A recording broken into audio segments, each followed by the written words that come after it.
It's Runtime, and last night I watched Ola Electric Sankalp event so that you don't have to. So here's everything that happened during that event, as well as some of my thoughts on the things that were spoken about on stage. So Bhavish Aggarwal kicked the event off by saying that Ola Electric is #1 when it comes to EVs in India because they've sold almost 1 million two-wheelers. That said, he chose not to mention the fact that Ola Electric stocks are down, like massively down, and also Ather is gaining market share right now, and TVS and Bajaj are leading the industry overall in terms of monthly sales. Now, the way that Bhavish framed Ola Electric's victory here was in the number of units sold, which puts Ola Electric ahead, of course, but I was just thinking while I was watching, does that number actually matter? I think what matters is what consumers think about the brand. What does the brand represent to them? And all you had to do was read the live chat on this live stream to find out what people think. What I saw during this live stream was that the moderators were working very, very hard to delete negative comments. The deleted comments were definitely in the high triple digits, maybe even higher, I'm not really sure, I didn't count them all. But you can see here as people are leaving comments, the mods are deleting them, and then people were also asking why the mods are deleting negative comments. They should take it as feedback instead, but yeah, Ola Electric was not interested in doing that. In fact, if you look at the live chat on X, and this was shared with me by somebody, by the way, I didn't watch the X live, so do take this with a grain of salt, but it looks a little bit bot-like, at least to me. In spite of all of this though, Bhavish did mention on stage at one point that we are a company that will always listen to your feedback, always be open to everything. I don't know. It just feels like the words don't really reflect the actions here, at least to me. And I'll give you a couple more examples of that during this video here, because it happened multiple times on stage where there was just this disconnect between what was being said and what has actually been happening with the company and its customers. So the first tech that Bhavish Aggarwal showed off was the 4680 Bharat Cell. And he specifically said, with this cell, we will be able to generate all of our energy in India. That's what he said. We'll be able to generate all of our energy in India. And he showed this visual on screen, which is crossing out India's reliance upon imported crude oil, crossing out India's air pollution. He's saying basically we won't need to import any of this stuff and we won't be facing any PM 2.5 air pollution problems in the country once the 4680 cell is used across the country. And by the way, I do apologize, the image is quite dark. I'm not sure why it was presented like that during the live stream. But this is the level of supposition that's happening here. He's framing this like it's going to happen, like he's going to manifest this into reality. Can you imagine if Elon Musk presented Tesla's Megapack and said it was going to completely eliminate America's reliance upon imported oil and gas down to zero? People would say, like, this is what they would say. They'd say, how stupid do you think the American public is that they're gonna believe this nonsense? Like, who are you trying to fool here? But anyways, coming back to Sankalp, they have already talked about this cell in the past, but this Independence Day 2025, they actually released the battery. So they're gonna be putting this in vehicles, starting with the S1 Pro Plus, the Roadster X Plus, and also the all-new S1 Pro Sport, which they positioned as a competitor to the Ather 450 Apex and Aprilia SR 160. But the Pro Sport actually has more than double the range. It has a 50% higher top speed, more than double the peak power, and it comes with ADAS as well. They'll be delivering the Pro Sport from January, and it's priced cheaper than the Ather 450 Apex. And I think just stepping back here for a second, looking at how Ola Electric is positioning themselves in the market, it definitely feels like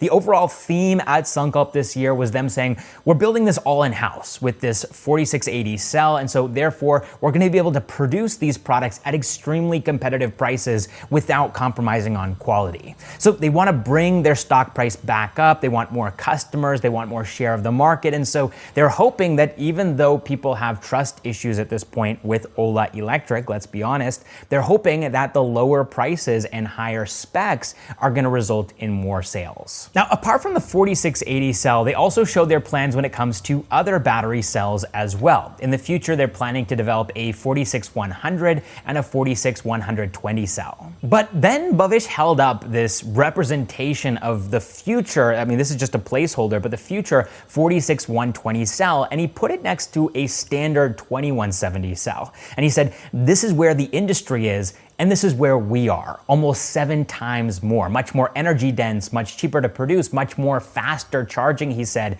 And the way he framed it, saying this is where we are, I think that really struck me.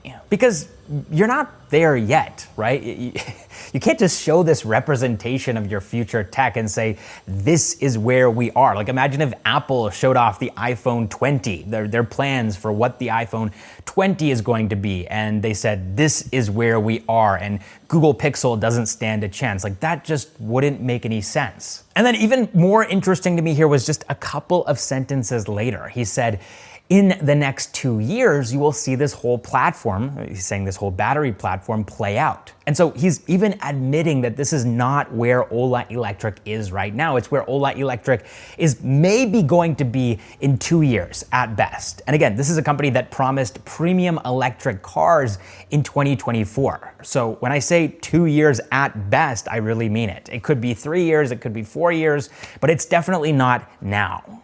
So anyways, Bhavish said that the 4680 platform is going to be used across two-wheelers, upcoming Ola Electric three-wheelers as well, energy storage, and also drones too.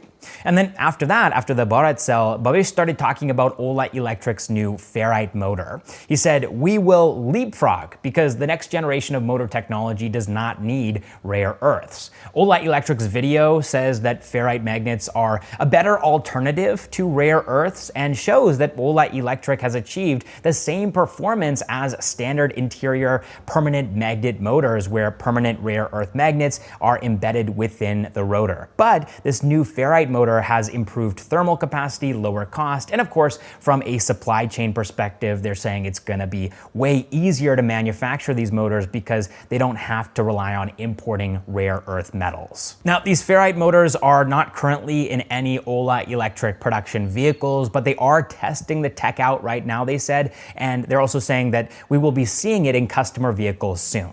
Then they also showed off their new AI-powered operating system, MoveOS 6, which will be available across the Ola Electric ecosystem apparently from early 2026. The AI apparently knows when you're riding in an unsafe area. It has vision-powered safety, so we're talking collision warnings, blind spot detection, adaptive cruise control, which can actually track the speed of vehicles in front of you and adjust your speed accordingly, speeding alerts to warn you if you're going too fast, traffic sign recognition, and Ola's version of Sentry mode.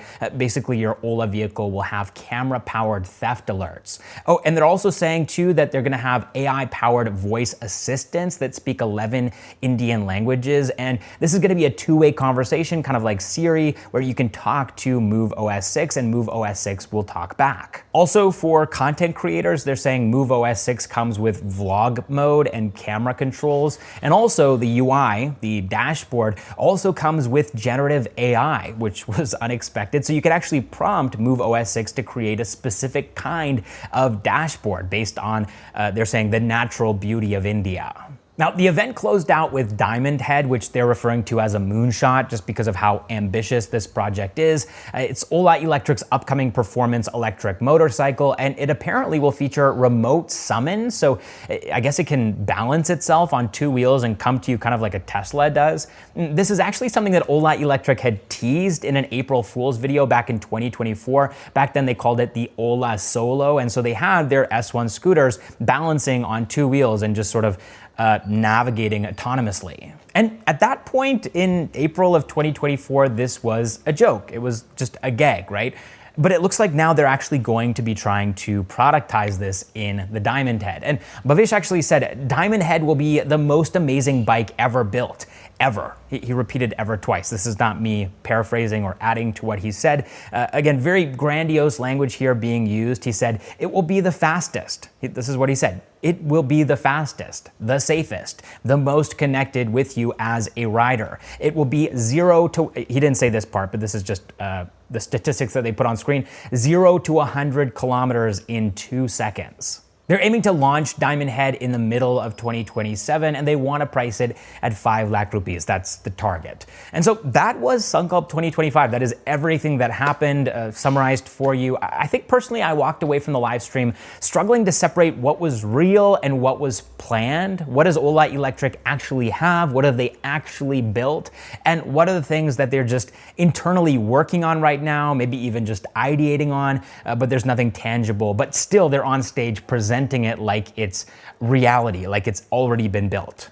That was my struggle. I found it difficult to separate fact from, I don't want to say fiction, but just future plans, right? Stuff that doesn't exist right now, but they're hoping it'll exist in the future. There's obviously a lot of ambition at this company, but I think Ola Electric needs to work on honesty, just being straight up with customers and the public at large without puffing themselves up to seem bigger than they actually are. This is something that Ola Electric has consistently done throughout their journey, and I just think that it's a problem that starts at the top of the organization. Bhavish Aggarwal is just very comfortable framing future plans as the current reality, and I don't think that really connects with people. I think people find that frustrating. I think people interpret that as dishonesty. So yeah, that was Sankalp. Those are my thoughts on the event. There's a lot of news that I didn't get a chance to round up and include in this video because the whole thing was just dominated by Ola Electric. So I'll be including most of that stuff on Monday in Monday's news roundup. So stay tuned for that, and I will catch you in the next one.